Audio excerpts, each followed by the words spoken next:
Nishana mira el tren de la seva vida, espantada, sense rumb.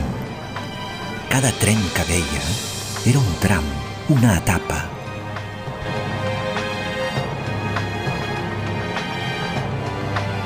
Cada tren era un somni aconseguit, o una batalla perduda. Nishana no podia baixar d'aquell tren en marxa.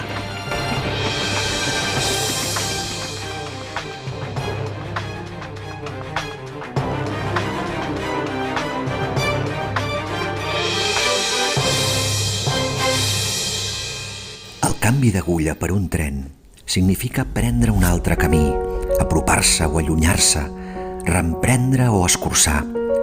Nosaltres, cadascú, canvia de via a cada segon.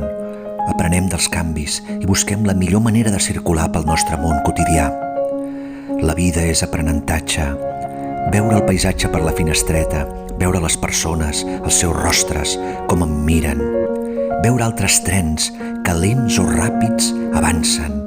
Veure trens parats, absolutament parats, desconcertats. I jo sempre atent per si he de baixar la propera andana o no. He de seguir més enllà perquè jo no viatjo sol. Aprenc i aprenem junts. I per aprendre quin és el següent canvi d'agulla, què he de fer?